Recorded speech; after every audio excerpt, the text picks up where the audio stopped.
नमस्कार दोस्तों, जीएसटी में स्टेट गवर्नमेंट के द्वारा बहुत इंपॉर्टेंट सर्कुलर जारी किया गया है। अब टैक्स पेयर के द्वारा जो सेल की जा रही है उसे चेक किया जाएगा। दोस्तों, इससे पहले कि हम ये न्यूज़ डिस्कस करें, यदि अभी तक आपने चैनल को सब्सक्राइब नहीं किया है तो जल्दी से सब्सक्राइब कर लीजिए और नोटिफिकेशन बेल भी प्रेस कर दीजिए ताकि आपको रेगुलर जीएसटी के अपडेट मिलते रहें। दोस्तों, टैक्स पेयर की इनवॉइसेस को चेक किया जाएगा और इसके लिए टेस्ट परचेज़ की जाएंगी जीएसटी डिपार्टमेंट के द्वारा। ऐसा इसलिए किया जा रहा है ताकि जो फेक इनवॉइस इशू की जाती हैं या फिर जो टैक्स इवेजन होता है उसे चेक किया जा सके। इसके अलावा दोस्तों, कंपोजिशन टैक्सेबल व्यक्ति कस्टमर से जीएसटी कलेक्ट ना करे, इसे भी चेक किया जाएगा और टैक्स पेयर ज़्यादा से ज़्यादा इनवॉइसेस इशू करें जो वो सप्लाई करते हैं, इसके लिए भी अवेयरनेस क्रिएट की जाएगी। दोस्तों, किन टैक्स पेयर की इनवॉइसेस चेक की जाएंगी, इसके लिए क्राइटेरिया है, यानी कि जो व्यक्ति लार्ज वॉल्यूम में बिजनेस कर रहे हैं लेकिन बहुत कम अमाउंट टैक्स का कैश के थ्रू पे कर रहे हैं और कम टर्नओवर दिखा रहे हैं। इसके अलावा कुछ ऐसी कमोडिटी जहाँ पे कि टैक्स की ज़्यादा चोरी हो सकती है, जैसे कि सीमेंट सेक्टर में tiles, granite, hardware, paint, electrical goods, electronic goods, iron steel, timber, jewellery, household articles, furniture, automobile, spare parts, edible oil, construction material, FMCG, grocery, bakery product, medical shops और service sector के case में भी test purchase की जाएंगी GST department के द्वारा, यानी कि hotels, restaurants, sweet stalls, education institutions, amusement park, personal grooming service, rental service extra के केस में। इसके अलावा जो ई-वे बिल से एनालिसिस मिलता है या जो इन्फॉर्मर के द्वारा इन्फॉर्मेशन दी जाती है थर्ड पार्टी के द्वारा, जैसे कि कोई कंप्लेंट या पटिशन दी गई है तो वहाँ से भी इंफॉर्मेशन गैदर करके ऐसे टैक्स पेयर की इनवॉइसेस को चेक किया जाएगा। दोस्तों, टेस्ट परचेजेस करने के लिए टीम बनाई जाएगी जिसमें कि एक स्टेट टैक्स ऑफिसर होगा, एक डिप्टी स्टेट टैक्स ऑफिसर होगा। ये टीम ज्वाइंट कमीशन इंटेलिजेंस के द्वारा बनाई जाएगी। दोस्तों, जीएसटी एक्ट के अंतर्गत ये प्रोविज़न दी गई है कि कमिश्नर किसी भी ऑफिसर को ऑथराइज़ कर सकता है कि वो टैक्सेबल व्यक्ति से कोई गुड्स या फिर सर्विस खरीदे और ये चेक करे कि क्या वो टैक्स इनवॉइस और बिल ऑफ सप्लाई सही से इशू कर रहा है, और उसके बाद वो यदि ये गुड्स रिटर्न करता है तो उस केस में टैक्सेबल व्यक्ति को वो अमाउंट रिफ़ंड करना होगा जो कि उसने टैक्स इनवॉइस से बिल ऑफ सप्लाई में चार्ज किया है और इसे कैंसिल करना होगा। दोस्तों, जीएसटी एक्ट के अंतर्गत ज्वाइंट कमिश्नर को ऑथराइज़ किया गया स्टेट गवर्नमेंट के द्वारा ये टेस्ट परचेज़ करने के लिए। और जीएसटी एक्ट के अंतर्गत यदि कोई इनवॉइस की वैल्यू 200 रुपये से ज़्यादा है तो आपको टैक्स इनवॉइस या बिल ऑफ सप्लाई इशू करना ज़रूरी होता है। और ये प्रोविज़न भी दी गई है कि यदि कोई व्यक्ति बिना इनवॉइस इशू किए हुए कोई गुड्स या सर्विस देता है या फॉल्स इनवॉइस बनाता है तो उस केस में उसे 10,000 रुपीज़ तो मिनिमम पेनल्टी पे करनी होती है, या फिर जो अमाउंट टैक्स का चोरी करने की कोशिश की गई है विच एवर इज़ हायर वो पेनल्टी पे करनी होती है। और टैक्सेबल व्यक्ति का मतलब है जो व्यक्ति जीएसटी एक्ट के अंतर्गत रजिस्टर्ड है। दोस्तों, टेस्ट परचेजेस करने के लिए गवर्नमेंट के द्वारा 1 लाख रुपए का फंड जो सैंक्शन किया गया है हर टेरिटोरियल और इंटेलिजेंस डिवीज़न के लिए, और ज्वाइंट कमीशन को ऑथराइज़ किया गया है कि वो इस केस में फ़ंड्स को कंट्रोल करें।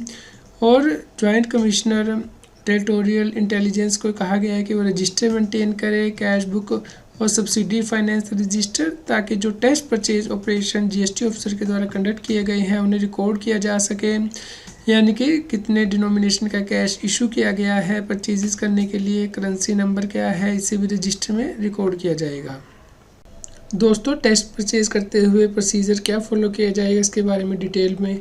बताया गया है कि जो टीम बनाई गई है टेस्ट परचेज करने के लिए वो रजिस्टर्ड व्यक्ति से अपनी जुरिडिक्शन में टेस्ट परचेज करेगी। और यदि मल्टीपल लोकेशंस पे टेस्ट परचेज करनी है, जैसे कि हेड ऑफिस पे और एडिशनल प्लेस ऑफ बिजनेस पे, जैसे कि ब्रांचेस पे, तो उस केस में ये एक्शन एक ही टाइम पे लिया जाएगा ताकि इन्फॉर्मेशन लीकेज ना हो।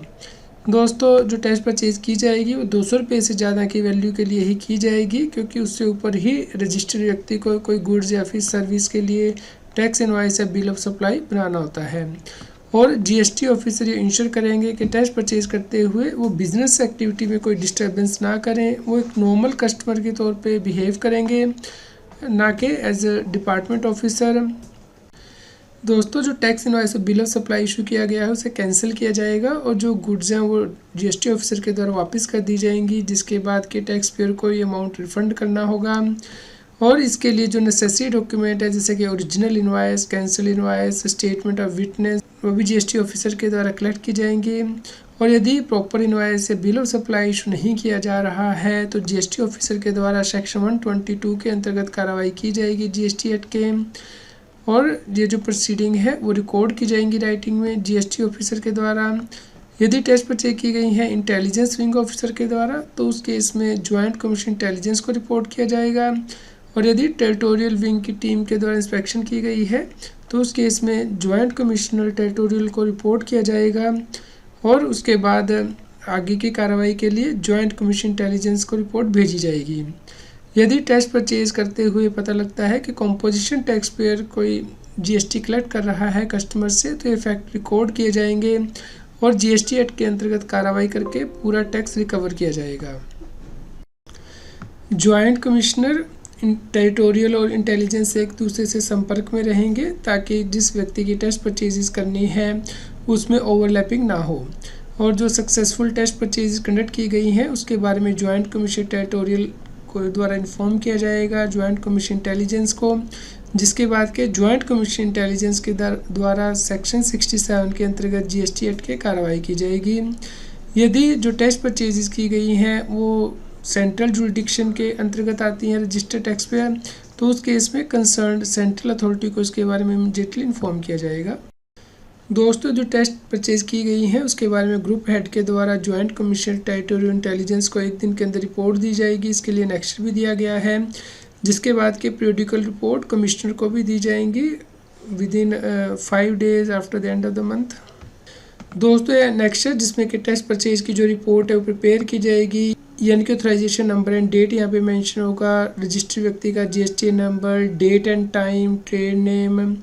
और जुरिडिक्शन यहाँ पे मेंशन की जाएगी। और जो ऑफिसर ऑथराइज्ड है वो यहाँ पे मेंशन किए जाएंगे, कितनी क्वांटिटी गुड्स की या सर्विसेज जो है वो परचेज की गई हैं, वैल्यू क्या है, date of tax invoice, bill of supply extra mention किया जाएगा, कब गुड्स को रिटर्न किया गया है और किस प्रकार की वायलेशन रिपोर्ट की गई है ये भी यहाँ पे मेंशन किया जाएगा। दोस्तों जो ऑफिसर टेस्ट परचेज कर रहा है उसके बाद वो DRC 07 में डिमांड रेज कर सके और पेनल्टी इम्पोज कर सके, इसके लिए बैक ऑफिस पोर्टल पे फैसिलिटी को इनेबल किया जाएगा और इस प्रकार इसे टैक्स पेयर के प्रोफाइल से लिंक भी किया जाएगा अंडर टेस्ट परचेज। दोस्तों ये जो सर्कुलर है वो तमिलनाडु गवर्नमेंट के द्वारा इशू किया गया है और इसी प्रकार की जो रिक्वायरमेंट है वो हर जीएसटी एक्ट में है स्टेट वाइज, तो आपको इस बात का ध्यान रखना है। उम्मीद करते हैं आपके लिए यह न्यूज़ यूज़फुल रही होगी। कृपया लाइक करें और शेयर करें ताकि सभी लोगों तक ये जानकारी पहुंच पाए और वो जीएसटी की कॉम्प्लायंस कर पाएँ। रेगुलर जीएसटी और टैक्स अपडेट के लिए इस चैनल को सब्सक्राइब करें। आप हमें Telegram app CA Satbir Singh टैक्सील पर ज्वाइन कर सकते हैं ताकि आप जीएसटी और इनकम टैक्स के रेगुलर अपडेट अपने मोबाइल पर ही प्राप्त कर सकें।